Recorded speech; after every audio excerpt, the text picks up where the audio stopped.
Hi family, welcome to అమ్మ చిట్కాలు. నేను మీ దీప్తిశ్రీ. పిల్లలకి అత్యంత ఆరోగ్యాన్ని ఇచ్చే most healthy and tasty baby ఫుడ్ని చూపిస్తాను.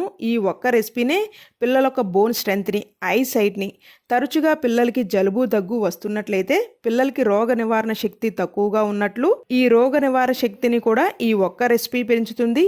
ఇన్ని ప్రయోజనాలు ఉన్న ఈ రెసిపీ పిల్లలకి ఖచ్చితంగా పెట్టండి. 8th మంత్ బేబీస్ నుండి 2 years పిల్లల వరకు ఈ రెసిపీని పెట్టుకోవచ్చు. లంచ్ టైంలో చిన్నారులకి ఈ రెసిపీని పెట్టండి. పిల్లలకి ఆరోగ్యాన్ని ఇచ్చే మరికొన్ని రెసిపీస్ వీడియోస్ మీకు కావాలి అంటే ఈ వీడియోని లైక్ చేయండి. ఫస్ట్ టైం ఛానల్ని విజిట్ చేసినా ఇంకా సబ్స్క్రైబ్ చేసుకోకపోయినా దయచేసి ఛానల్ని సబ్స్క్రైబ్ చేసుకోండి. ఇలాంటి వీడియోస్ నేను పిల్లల కోసం మరికొన్ని పోస్ట్ చేయడానికి నన్ను సపోర్ట్ చేసిన వాళ్ళు అవుతారు. ఈ healthy and tasty baby lunch recipe కోసం జార్లో 1 బౌల్ శుభ్రంగా వాష్ చేసుకుని కట్ చేసుకున్న పాలకూరని వేసుకుందాం. అలాగే కట్ చేసుకున్న ఒక టమాటో ముక్కలు, 1/2 టేబుల్ స్పూన్ జీరా, 2 వెల్లుల్లి రెబ్బల్ని గ్రైండ్ చేసుకోవాలి. ఇప్పుడు ఒక బాండీలో 1 టేబుల్ స్పూన్ నెయ్యి వేసుకుని నెయ్యి కాక వచ్చినాక గ్రైండ్ చేసుకున్న పాలకూర పేస్ట్ని నిదానంగా నెయ్యి చిందులు పడకుండా వేసుకోండి.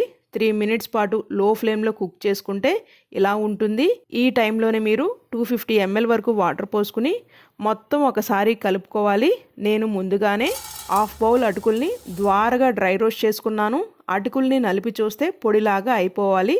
వాటిని ఇక్కడ వేసుకుని 1 year and above బేబీస్ అయితే చిటికెడు ఉప్పును కూడా వేసుకుని లో ఫ్లేమ్లో 5 minutes పాటు కుక్ చేసుకోవాలి. చల్లారినాక చిన్నారులకైతే పెట్టండి. ఈ వీడియో మీ అందరికి ఉపయోగపడుతుంది అని అయితే ఆశిస్తున్నాను. వీడియో నచ్చినట్లయితే please do like, share and subscribe.